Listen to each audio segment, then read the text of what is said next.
Hello and welcome to this special edition of Not a Life Sentence. My guest today is a health and wellness speaker, author, and founder of Fit Heroes, where she transforms diet culture into a self care one. My guest has walked the talk herself, having lost 49 kilos when she understood emotional eating. Marlene Mour, thank you so much for being here. How are you? I'm so good. Thank you for that beautiful introduction. It's all you, isn't it? Oh, well, it's an honor to be here. Thank you for having me today. And we are going to get to know more about you because there is much more about you than this. You currently live in Sydney, Yeah. but you have lived in many other countries. How many countries have you lived in? Goodness. I have lived in Egypt, in Tunisia, in the Ivory Coast, which is in West Africa, in Toronto, Canada. Uh, I think those are the countries I've lived, but yeah, those are the ones I've actually lived in. Yes. Nice. Have you ever been back to any of these countries? Yes, actually, I've been back to Canada. I've been back to Egypt. I have never been back to Tunisia and the Ivory Coast, though. No. Hmm. Marlene, what is emotional eating? Oh, emotional eating is literally when you're eating your emotions. Like the definition's right there.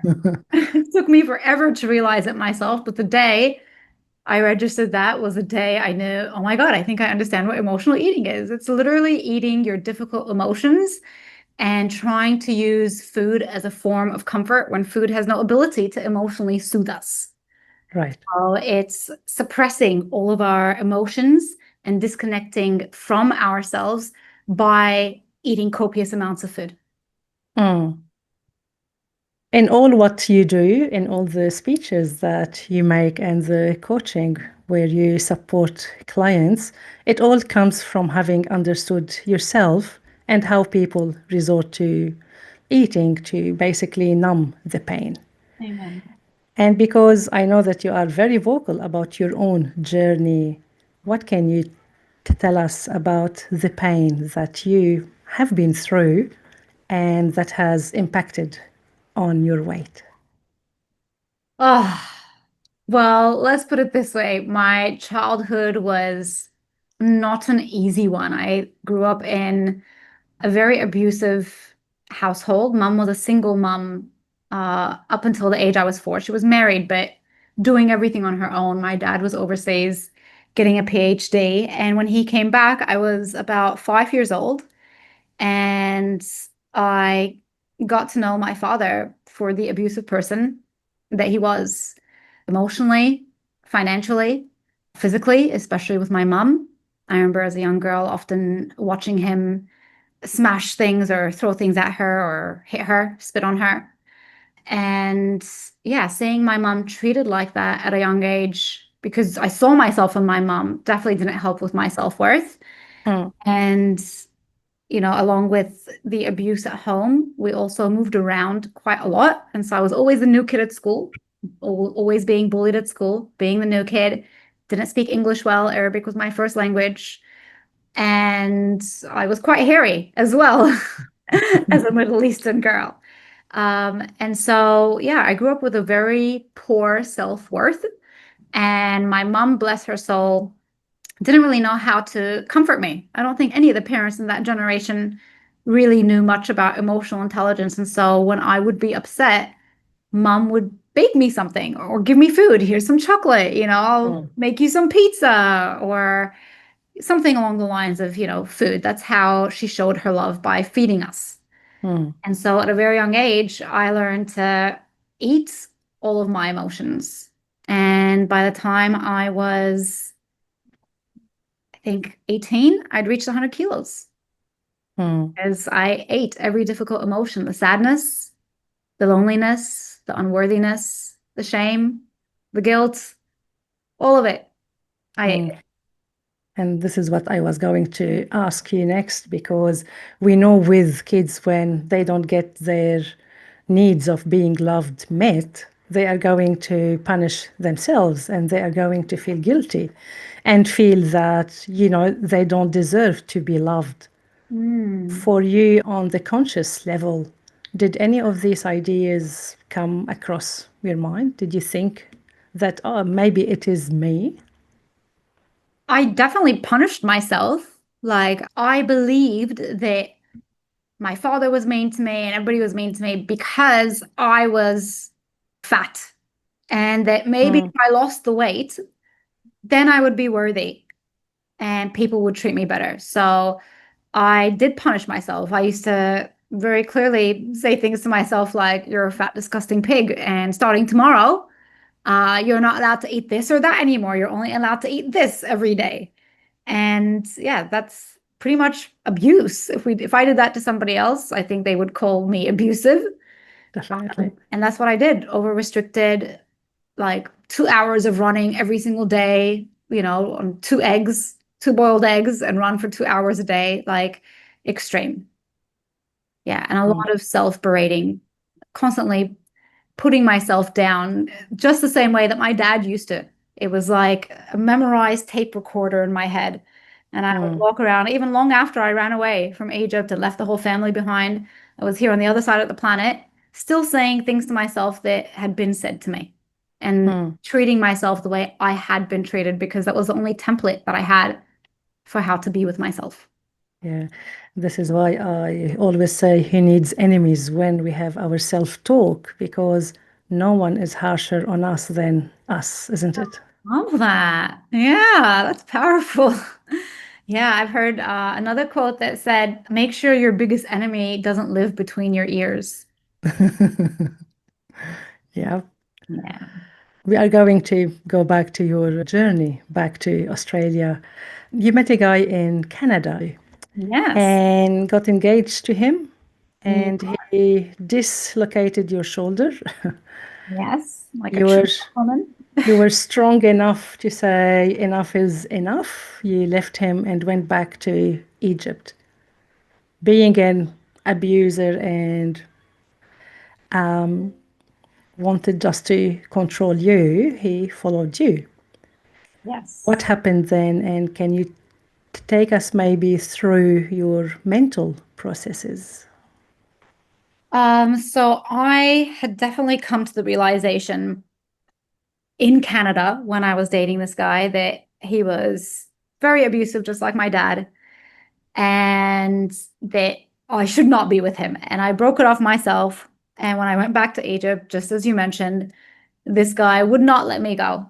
And he would call my house and speak to my mom. And my mom's a real softie. Okay. My mom feels sorry for everybody. So he'd call her, oh, Maggie, I love her. She won't speak to me. And my mom would push, come on, take the call. Please call him back. Call him back. And I would. And then I'd go argue with my mom. Mom, I don't want to be speaking to this person anymore. And surely he'd call up. So mom was always a softie that felt bad for everybody Mm, and allowed everybody to cross her boundaries because she didn't want them to feel bad. And I saw that in her at a young age and realized that was a massive part of the problem, like her not being able to disappoint people. yeah. And it got to the stage where this guy flew all the way to Egypt, asked for my hand in marriage from my dad. He said yes. Nobody asked me. Without Nobody without asked. consulting. Yeah, nobody Yeah. asked me anything. Dad just woke me up the next day and said, we're going out, get dressed. And I got dressed and walked out, never knowing where we're going, just follow him because he says to get in the car, go to a jewelry shop, and he picks out a couple of gold bands. And he goes, this is for you and your fiance. You're engaged now. And yeah, that's when it hit me like a ton of bricks. And I realized that I was going to pretty much repeat my mother's life. And Mm, I had already seen my mom's life. I had seen the struggle. I had seen the abuse of my father, how much it had torn her apart, shattered her into pieces, and made her like a shell of herself, and how she had no control, no power, no say. Always mm, wrong, no matter what she did. Always wrong, the poor woman. And I knew that I needed to do something drastic. That if I stayed, I was going to be married to this guy soon. And I was only 19. And I wanted a life for myself. And I knew that if I stayed in Egypt, every major decision in my life was going to continue to be made by my father and then by my husband. That there would be no time in between for Marlene to live her life. Just be from one man to the next. And so I decided that I was going to run away and come to Australia. And I picked Australia because my mum had brought us here when I was between the age of 4 and 8. Ah, right. Memories here. Yeah, I had good memories here. And I didn't have a passport. Mm, All of our passports were locked away in my dad's safe, and none of us were allowed to work. And dad made a point of making sure that we had run out of every single dime and anything else that may have been saved before he would send money just for food. mm, We'd have a week of every month where we're skimping on food because dad wants to definitely make sure that we don't have any extra money. Yeah. So I could not see a way of how I was going to come to Australia, but I had a knowing that I'm going to Australia. mm, And I remember I could see my life very clearly. I saw this office that I'm in right now very clearly. Um, and I just had an inner knowing that there was purpose for my life beyond being a wife and a mother. And don't get me wrong, being a wife and a mother are important and they're great. But I just had a knowing that there was more.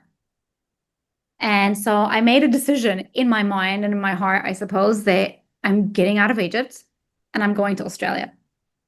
mm, And literally within a few days, I was sitting in a philosophy class at university, mm. and these two guys came up to me and they said, "Hey, there's a university competition and we need a third person for our team, and we think you're pretty smart." They said, "Do you want to be in our team?" And I was like, "What's the prize?" And they said, "It's 2,000 US dollars each in cash, and then another $2,000 in vouchers to a bunch of shops like Levi's jeans and whatnot." Mm. And again, I knew. I was like, "Oh, this is God giving me the way." And so I said yes. And we did the competition and we won by a mile. We won, like, we beat all the other teams by a ridiculous amount. Would you call this that you've manifested it? I like to say I co-created this with God because I think manifestation is plagiarizing God, like taking him out of the equation. So I like to say I co-created this with God. Yes, I made a decision and he provided the way and I followed the way. Yeah. Yeah. So yes, we call that manifestation in modern day. Um, but yeah, like literally, I just made the decision with certainty, and all the answers appeared one by one. I won that money. I started going to the Australian embassy in secret, saying I'm going to the library to study. I said my passport was stolen. I had a new one issued. Took about 12 weeks, but I had a new one. Mm, And I still had maybe like I think $1,100. And at that stage, I spoke to my mum because my dad wasn't always living with us. My dad was living in Tunisia, but he would come mm. Right. a couple of months, yeah. And so I spoke to my mom and I said, "Mom, you've been wanting to leave for a long time." I said, "Let's go." And she said, "I can't go because now I have your son." So when she went back to my dad, she had my brother, sorry. Her son, yeah. And he's literally the only one in the entire extended family carrying the family name. Big deal in Egypt, okay? Yeah. So she was terrified of leaving and taking my brother. Like she Mm, was literally afraid that my father would kill her. mm. And so instead of agreeing to come with me, she called a priest who came to the house and, talked to me about honoring your parents. And yes, that's great to honor your parents, but at that point in time, I was not listening. I had already made up my mind. And I spoke to her brother, who was here, and I asked him to get her some plane tickets. Eventually, she agreed. She said, "Okay, To come along with you? yep, with my sister and my brother." Mm. But then the night of my flight, which was a week before hers, I couldn't find her. Just like hours before my flight. "Mom, mom, mom, where are you?" I'm looking everywhere. And I think maybe she's at the neighbor's house. I go to open the front door of our fourth floor apartment and it's dead bolted and all the keys are gone and mom's not there. And suddenly I registered in my brain that mom's locked me in the house and that she's not coming back until my flight leaves. And so I was very angry, as you can imagine. And when she came through the doors, I literally pushed her to the side and stormed out with my suitcase. And I jumped in the car and I drove to the airport, didn't care where I was going to leave the car. Mm. And I got to the airport and they confirmed your flight's gone. I knew that it would have, but I still had to try. And I got back in the car and I sobbed. Like I cried and I cried and I cried. And I knew I was like, I can't go back home. I don't want to go back home. I'm not going anywhere except for Australia. That was my mindset. And I remember I finished crying and I was smoking cigarettes at the time and I lit a cigarette. And as I took a deep breath, drag of the cigarettes, I got clarity back in my mind and my brain just went, call the airline and say that you had a flat tire. You missed your flight. Yep. So I called the airline and they said, there's another flight tomorrow. We can put you on there, but it's X $100. Yep. And so I paid and I had less than $200 left. And I stayed at a friend's house. And the next day, this friend took me to the airport Mm. and I got straight into the airport. And as soon as I got in, I could see my mother and my dad's brother. Mm. And they see me and they start coming over. My uncle grabs me by the shoulders and he shakes me and he says in Arabic, he goes, what the hell do you think you're doing? I Mm. said, I'm getting the hell out of here. And he said, no, you're not. And he took my suitcase and he just walked off with it. And I remember thinking to myself, you know what? I've got my passport. I've got some undies. I've got some socks. Here in my computer bag. I was like, that's enough. And so I let him walk off with the suitcase and I still went up to the gate and I took out my passport and I handed it to the guard. And without realizing, my uncle had come back behind me and he snatched the passport from the guard and he said to him in Arabic, I'm her legal guardian and she's not allowed to go anywhere. Mm. And again, I'm telling you, it was God giving me the answers every step of the way because I don't know how these words came out of my mouth. I didn't even think of it. I just looked at the guard and I said to him in English, I said, I don't know who that man is, but you just took my passport. I said, it's an Australian passport. You better get it back. And he chased after my uncle. He got back my passport. He said to him, he said, it's an Australian passport. You can't, Mm. by law, it's Mm. not an Egyptian one. And he brought my passport back.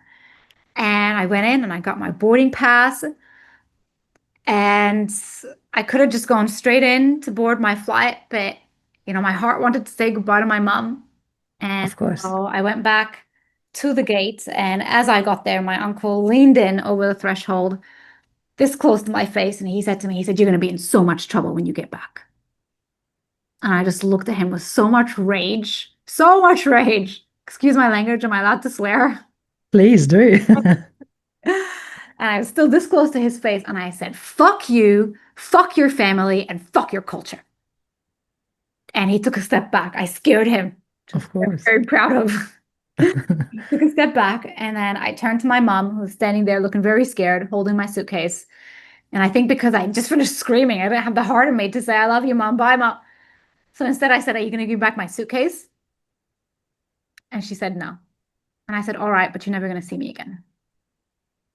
And I turned around to walk away and I took a few steps and then she said, wait, come take your suitcase.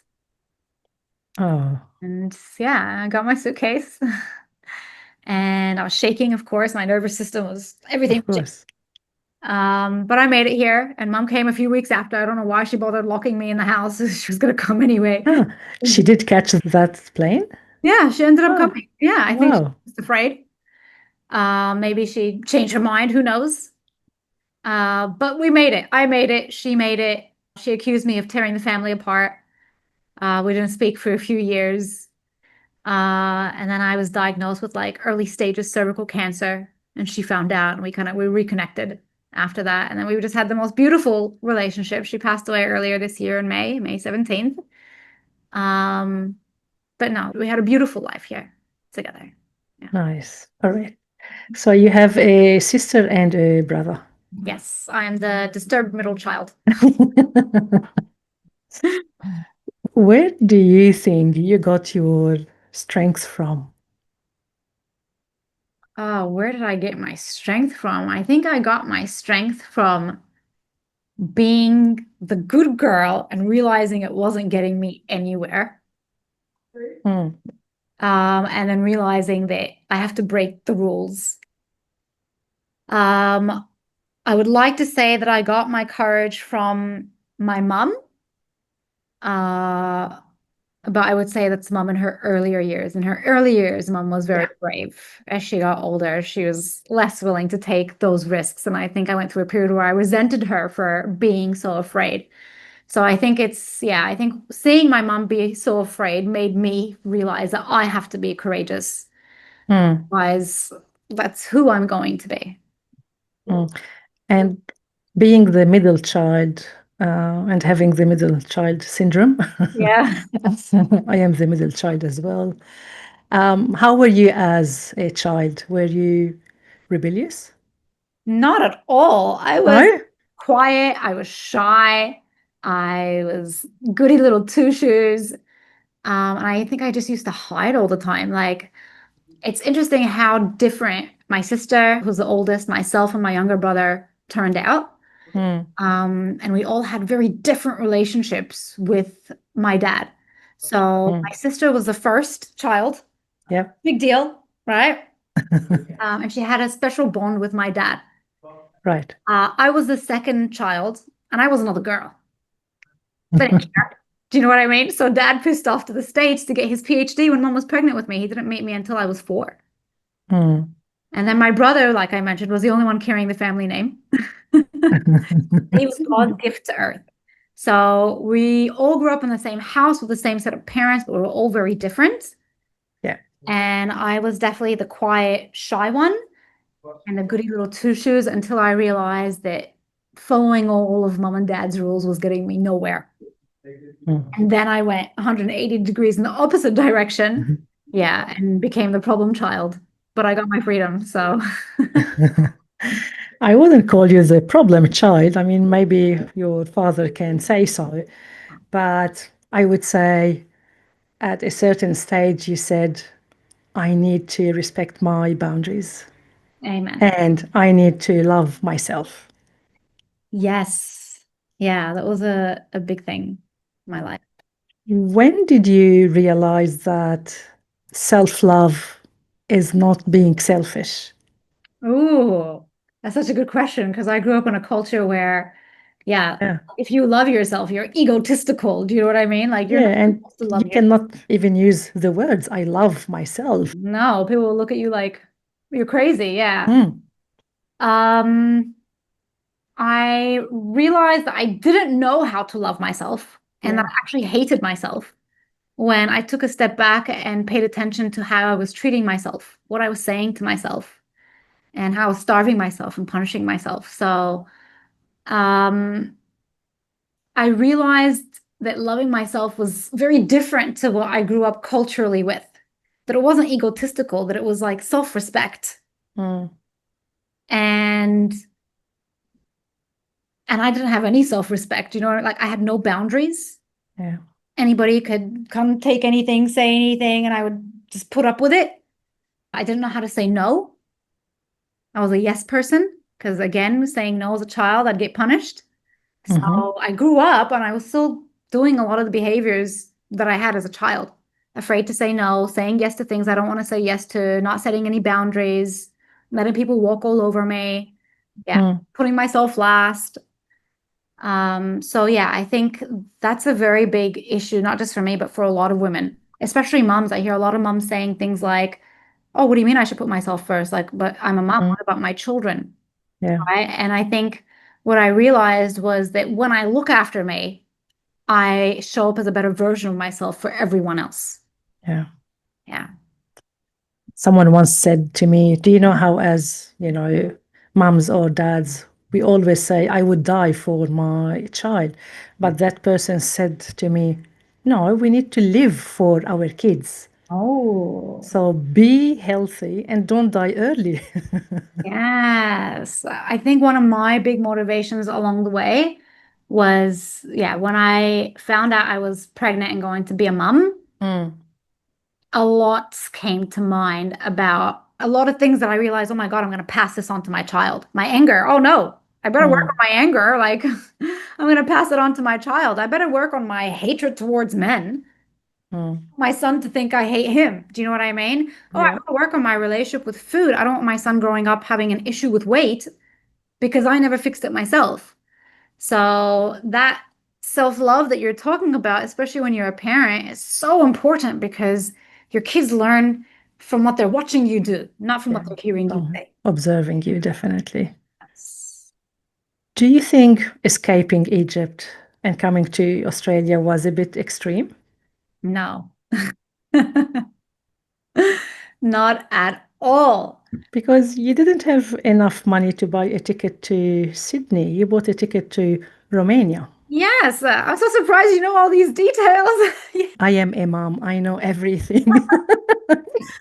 You know, I skip over that part so many times in my story because I'm just like, let's just get to the point. But yeah, you're right. I did not have enough money to buy a ticket all the way to Australia. So I went to Romania where the guy that I was engaged to was.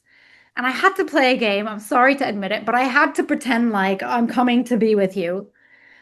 Um, and then when I got there was when I called my uncle who was here, who had bought the flights for my mum. And I said, I'm in Romania. I'm not going back. Either I stay here or you get me a plane ticket to Australia.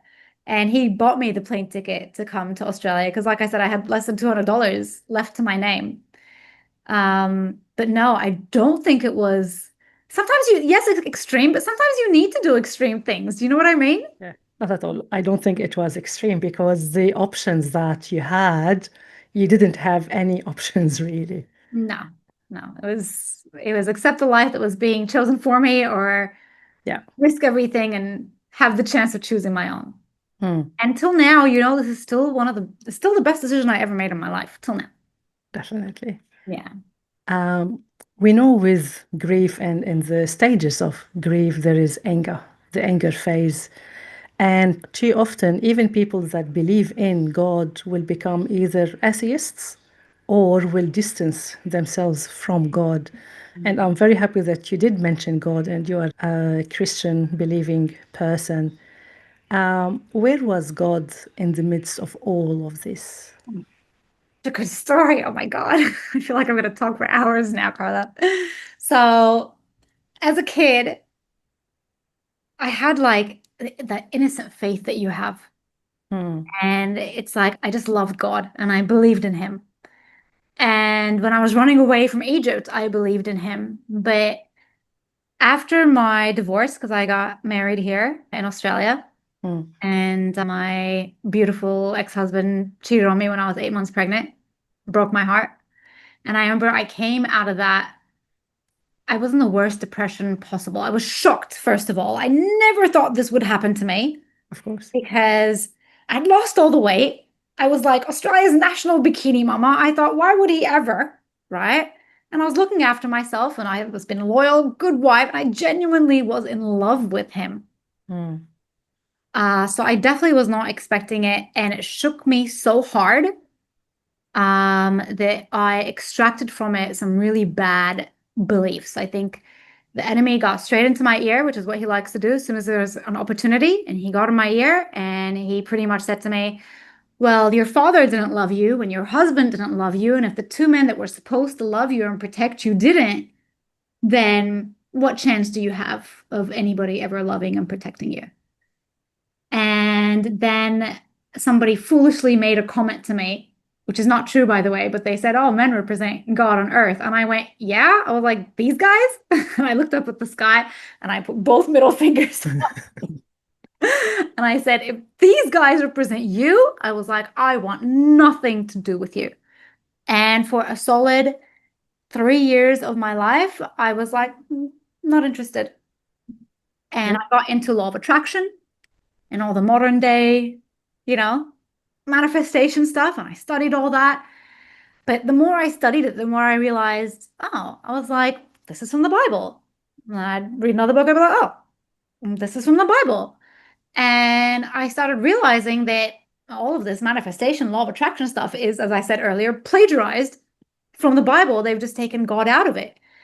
And I was like so down and stuck in my misery.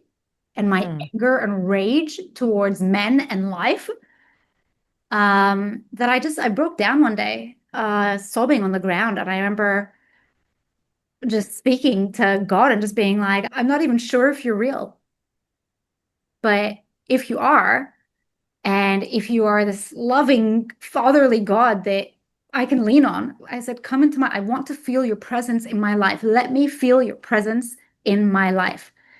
And I cried, and then I watched some TV for a bit. And then I went to sleep and I woke up the next morning and all of the anxiety, all of the anger, all of the rage was gone. And it Really? was the first time in 3 years that I actually heard the birds. Do you know what I mean? And noticed the sunshine, Carla. Mm. So I definitely turned my back on God for a long time. And I think, like, from my perspective, it was for good reason at the time. Like, I felt totally justified.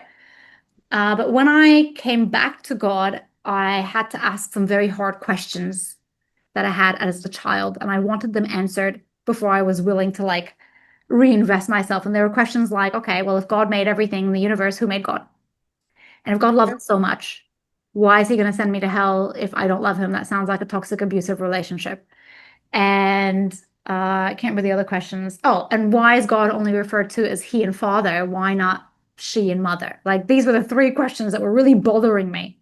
Mm. And I got answers to them all, like logical answers.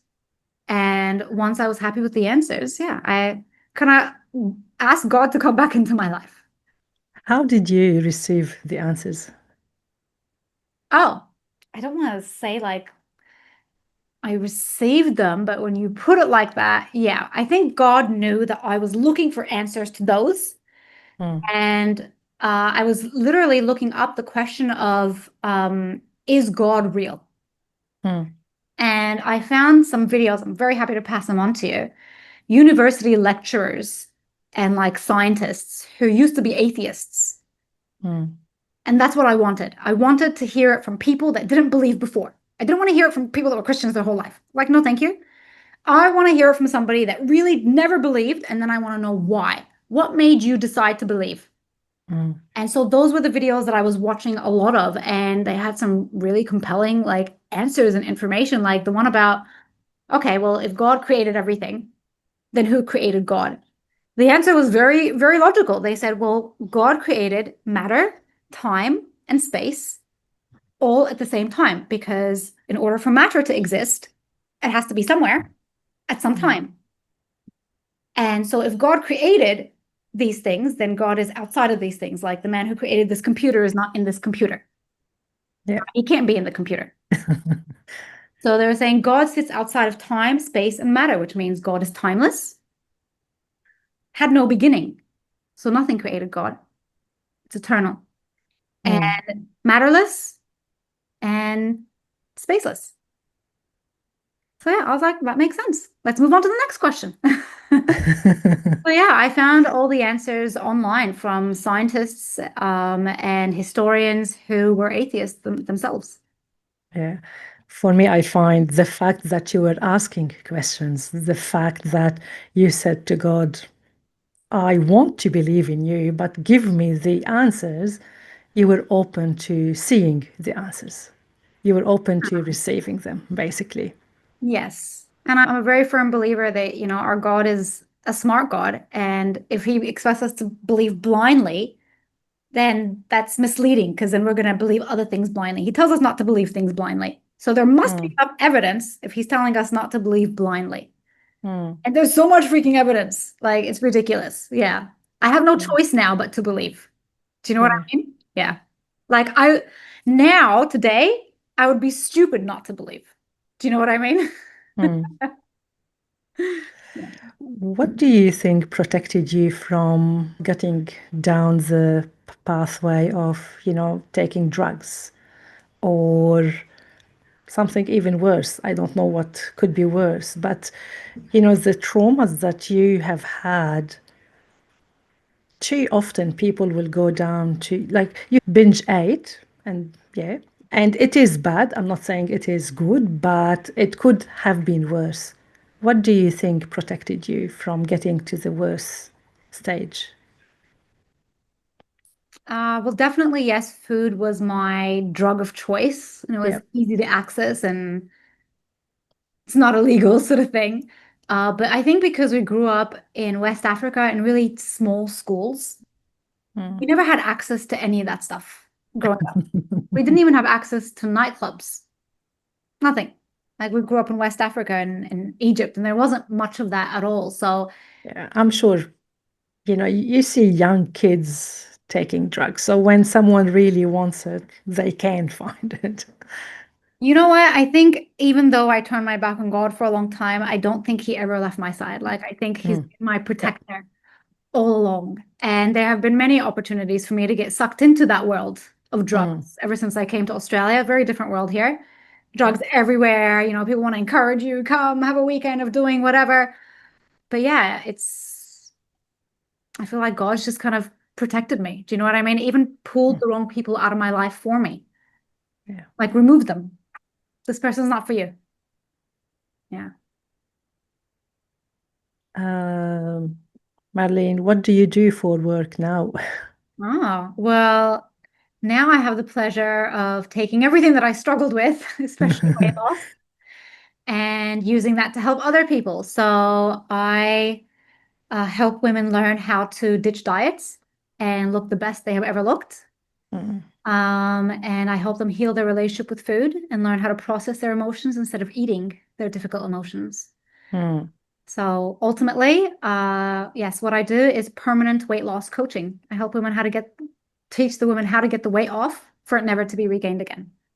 Without using any weight loss surgeries or No pills, no medications. shakes, not even counting calories. We're not even going to count calories.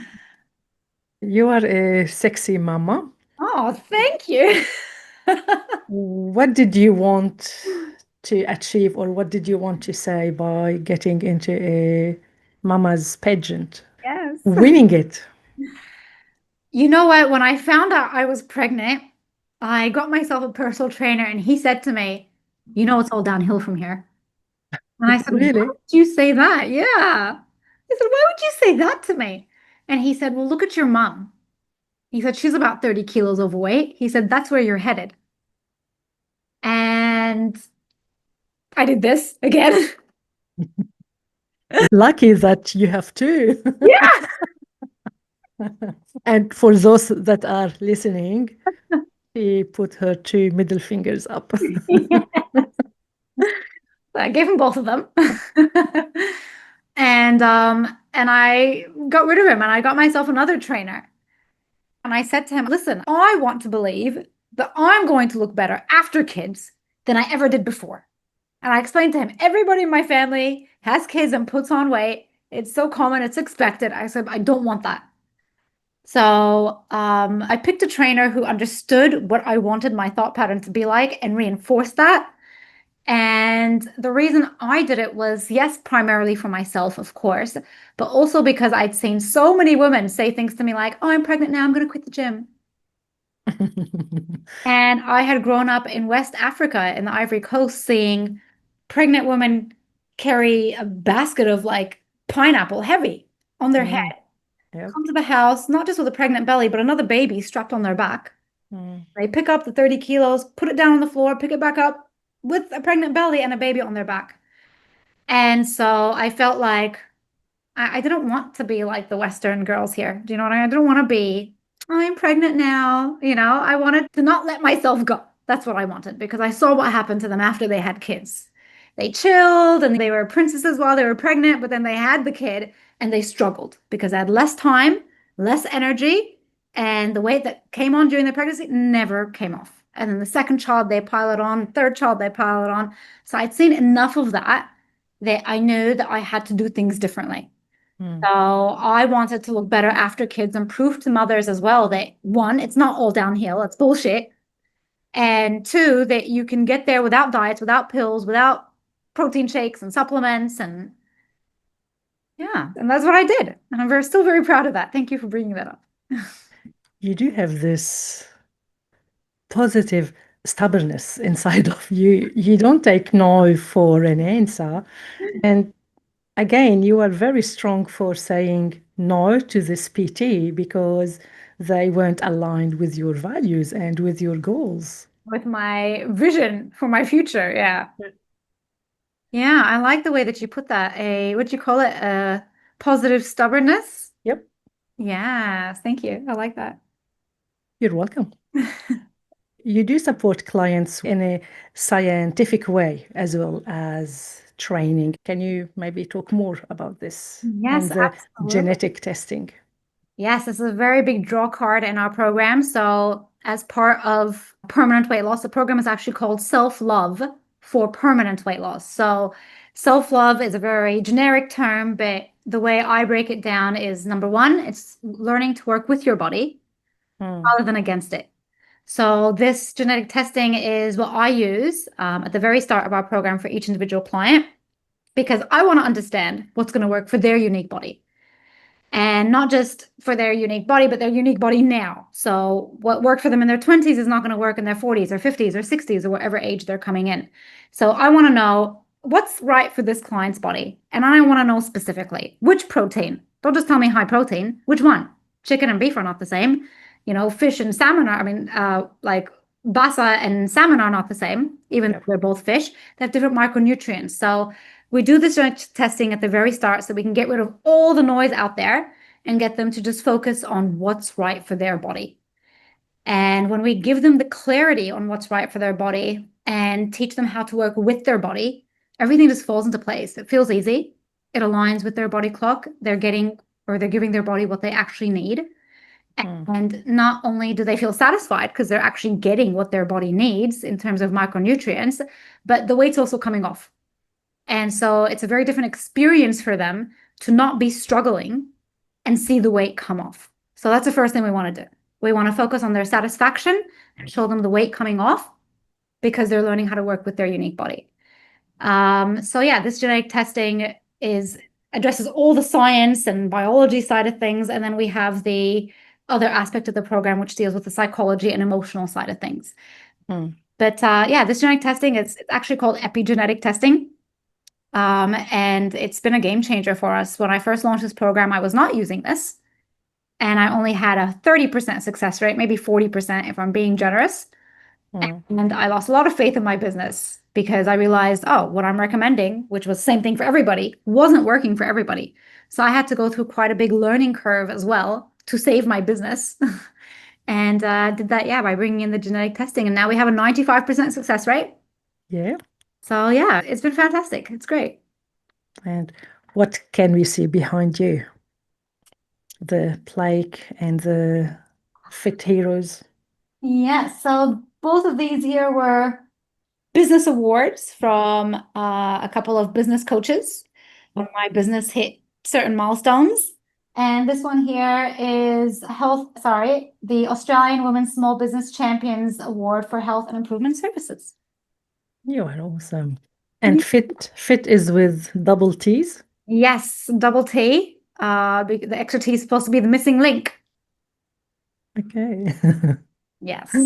Yeah. Cher in her song says, "Do you believe in life after love?" Mm. My question to you, do you believe in a healthy body and good relationship with food after an eating disorder? Oh, 1000%. Yes. I think if you, again, take the time to get down to the root cause of any emotional eating or binge eating or anorexia or bulimia, we've had all sorts of clients come into our program. We've even had psychologists refer their clients to us in our program. So 1000%, I've seen it firsthand with people. And it's really, again, about healing their relationship with food and healing their relationship with themselves. Mm, Not pills, not shakes, no medications, none of that, not getting them to talk. We don't even get our clients to relive problems. We yeah. don't relive problems. Yeah, we go down to the root cause and start addressing that from there. And Marlene, I know that you have written two books.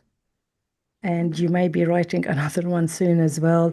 But if you were to write your life and your story, what would you give a title to your Oh, book? that's a difficult one. Oh, putting me on the spot, Carla. Movie for my life.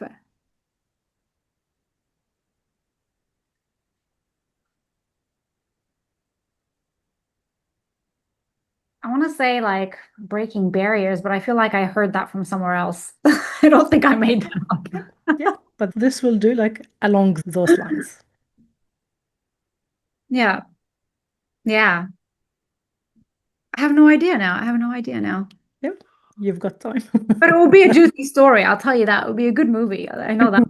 I Yeah. bet. Marlene, if people would like to get in touch with you, how and where can they find you? I am very easy to find on Facebook or Instagram. You could just look up my name, which I'm sure Carla is going to put in the description, Marlene Mour. If you are wanting to reach out because you want to know more about the permanent weight loss program, I would recommend going to thepermanentweightlossmovement.com and maybe coming to one of our free events first because we'd like you to understand more about what this is about before you commit to anything. So yeah, I would say Facebook, Instagram, or thepermanentweightlossmovement.com. Marlene Mour, thank you so much for being here. Take care. Thank you, Carla.